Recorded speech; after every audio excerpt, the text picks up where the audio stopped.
Halo Bapak Ibu, sekarang kita mulai materi on track 4. On track 4 ini sebenarnya ada dua, dua materi gitu ya. Yang pertama, membuat profile Scholar di Google Scholar, dan yang kedua membuat website blog di Blogspot. Nah, yang di Blogspot itu kurang lebih sama seperti Bapak Ibu di Weebly, cuma bedanya kalau di Weebly kita drag and drop, di Blogspot ya tampilannya seperti blog biasa gitu ya. Mungkin yang Bapak Ibu ikut membatik level 1 sudah tahu semua. Oke, kita mulai dari materi pertama, membuat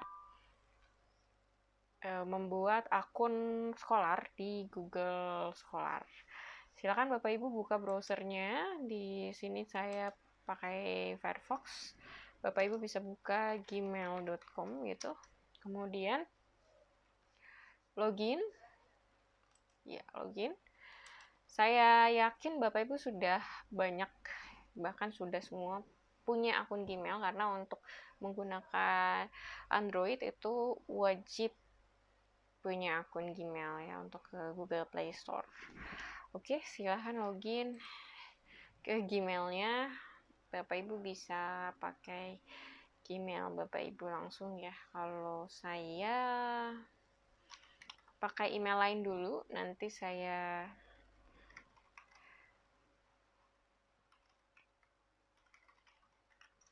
ganti ke Gmail saya, karena untuk yang sudah pernah buat itu tidak bisa membuat lagi akun Scholarnya ya.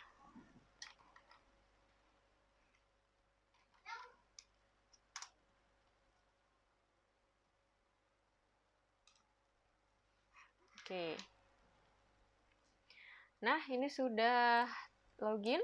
Sekarang buka di tab baru. Bapak Ibu silahkan ketik scholar.google.co.id. scholar.google.co.id. Nah, akan di redirect ke halaman Google Scholar seperti ini. Nah, di bagian pojok kiri atas itu ada profil saya gitu ya. Nah, kita coba dulu cari misalnya profil saya yang sudah jadi, itu seperti ini. Nah, dia akan memunculkan profil pengguna seperti ini. Jadi output dari materi satu ini Bapak Ibu diharapkan punya profil Google Scholar seperti ini. Contohnya itu ada foto profil, kemudian ada nama, dan di sini ada afiliasi, kemudian di sini ada keterangan email yang diverifikasi di unj.ac.id, itu untuk saya. Kalau misalnya kebetulan Bapak Ibu di sekolahnya menyediakan email akun dari email sekolah, maka Bapak Ibu bisa menggunakan email tersebut untuk verifikasi kalau itu memang akun atau email akademik gitu ya. Kalau misalnya tidak ada gimana ya, nggak apa-apa, berarti cukup pakai akun Gmailnya. Artinya akun Gmailnya nanti akan muncul di sini email, tidak ada email yang diverifikasi, maksudnya email institusi atau email afiliasi atau email sekolah. Kemudian di baris selanjutnya ada ini, ada bidang-bidang. Saya kebetulan di pengembangan bahan ajar di fisika. Bapak Ibu yang mengampu mata pelajaran lain mungkin di sini bisa isi media belajar kimia misalnya, terus media belajar biologi, atau pembelajaran ekonomi, pembelajaran akuntansi, dan lain sebagainya. Atau Bapak Ibu yang mungkin meneruskan penelitian di S2-nya ya, mungkin Bapak Ibu yang S2 di magister yang bukan kependidikan, bisa saja memasukkan bidang keilmuan sewaktu menempuh pendidikan magister. Kemudian di sini ada judul. Judul ini ada list judul, kemudian ini bisa diurutkan berdasarkan jumlah kutipan dan atau jumlah tahun. Bisa dicek di sini coba tahun gitu ya. Dia akan mengurutkan berdasarkan tahun terbaru yang terbit gitu. Kalau tadi dikutip oleh, itu diurutkannya berdasarkan jumlah kutipan. seperti ini. Nah, judul-judul ini memuat judul-judul karya Bapak Ibu. Makanya tadi saya bilang profil sekolah, profil Bapak Ibu sebagai kalangan akademik. Kalau kita dulu pernah dengar istilah guru pembelajar, maka harusnya tetap ada istilah tersebut. Jadi kalau untuk guru gitu, yang paling diminta tetap rutin penelitian adalah penelitian tindakan kelas. Itu pasti. Jadi saya rasa Bapak Ibu tetap diwajibkan menulis artikel ilmiah di kepangkatan gitu ya, atau di karir gitu, jabatan akademik, wajib menulis artikel ilmiah. Nah, artikel ilmiahnya ini bisa banyak. Namun, karena Bapak Ibu guru di sekolah itu wajibnya PTK, penelitian tindakan kelas, maka artikel ilmiahnya berupa artikel output dari PTK tersebut. Nah, kalau misalnya ada penelitian lain, misalnya pengembangan bahan ajar, maka Bapak Ibu juga bisa menulis artikel dari penelitian bahan ajar tersebut. Nah, di kepangkatan guru kalau tidak salah itu ada bagian yang inovasi. Kalau PTK itu sendiri, kemudian yang ada bagian yang inovasi. Nah, pengembangan bahan ajar ini bisa masuk ke bagian yang inovasi. Ya. Di sini si Google Scholar ini akan membaca artikel Bapak Ibu yang tidak hanya Bapak Ibu tulis sendiri, tapi tim gitu. Jadi kalau di sini Bapak Ibu perhatikan contoh, di sini ada F. Bakri, D. Mulyati. Jadi nama saya nama kedua, tapi tetap terbaca oleh Google Scholar gitu ya. Mungkin di awal-awal nanti kita akan input manual artikel yang sudah pernah kita tulis. Itu bisa banyak penyebabnya. Jadi kenapa sih artikel tidak otomatis dibaca oleh si Google Scholar? Itu bisa banyak penyebabnya. Yang pertama, kita berbuat banget, jadi wajar aja kalau belum otomatis kebaca. Kedua, di setting memang tidak otomatis terbaca. Jadi bisa harus approval manual ada gitu. Yang ketiga, bisa jadi karena artikel yang sudah kita tulis atau sudah kita karya kita itu tidak publish di tempat yang terindeks oleh Google Scholar. Gitu. Jadi bisa jadi tempat publishnya tidak terindeks Google Scholar. Nah, kalau seperti itu gimana? Ya nggak apa-apa, kita masukkan saja nanti metadatanya supaya terekam list-list atau judul yang karya yang kita buat. Nah, sebagai gambaran, Bapak Ibu bisa tidak hanya artikel ilmiah, si Google Scholar ini bisa merekam karya bentuk lain, misalnya buku. Nah, ini ya buku ya. Bukunya bentuknya bisa buku hard atau buku elektronik. Kalau buku elektronik dan kebetulan penerbitnya terindeks oleh Google Scholar, dia akan terbaca otomatis. Tapi kalau bukunya buku cetak gimana? Iya, nggak apa-apa, kita masukkan tadi metadatanya. Seperti itu. Oke, kita kembali lagi ke halaman home tadi setelah kita login ke Gmail, kemudian kita ketik Google scholar.google.co.id, maka akan muncul seperti ini. Di sebelah kiri atas itu ada profil saya, diklik profil saya gitu. Nah, ya ini adalah halaman yang muncul ketika Bapak Ibu mengklik profil saya, namun posisinya Bapak Ibu baru pertama kali membuat profil Google Scholar. Nah, di sini diminta nama biasanya Bapak Ibu ini terisi otomatis dari nama saat membuat akun Gmail-nya. Di sini karena saya contohkan maka saya isi nama saya gitu ya. Afiliasinya misalnya SMA Negeri 2 Pandeglang, seperti itu. Di dalam hal ini saya isi afiliasi saya sekarang Universitas Negeri Jakarta. Bapak Ibu bisa isikan nama sekolah. Kemudian email untuk diverifikasi. Nah, ini kalau saya email institusinya ada seperti ini. Nah, Bapak Ibu bisa saja akun sekolah ya. Akun sekolahnya misalnya SMA 21 Jakarta .sch.id.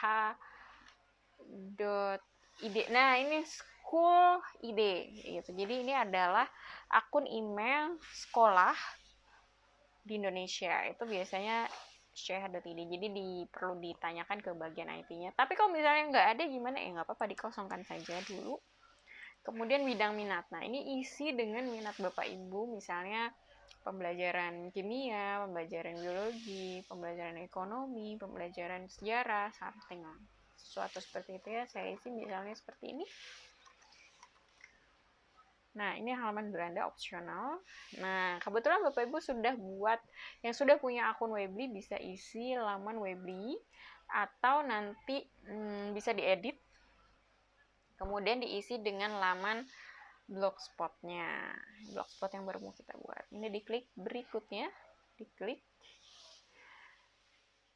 Ya, nah di sini biasanya si Google Scholar ini akan menunjukkan atau secara otomatis membaca artikel yang pernah kita tulis.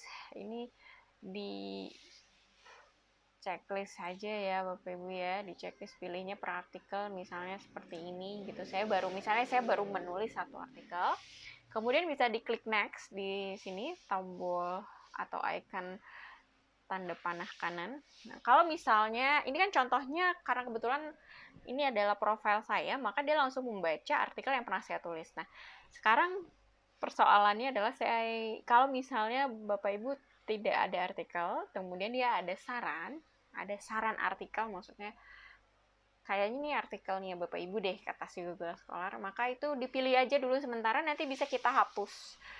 Karena itu bisa jadi untuk syarat lanjut, klik tombol yang lanjut ini ya. Gitu. Jadi sementara pilih aja satu yang dia sarankan. Kalau misalnya Bapak Ibu belum nemu atau kesulitan nemu gitu, bisa seperti itu, dipilih dulu yang dia sarankan, kemudian nanti kita hapus kalau sudah jadi. Nah, sebenarnya ini kan search-nya dari nama. Bisa juga Bapak Ibu search dari judul buku, judul artikel gitu ya. Tapi ya nggak apa-apa, supaya cepat, pilih saja dulu satu yang dia sarankan, kemudian kita klik tombol next di sini. Nah, ini ada yang tadi saya bilang kenapa si Google Scholar tidak membaca otomatis.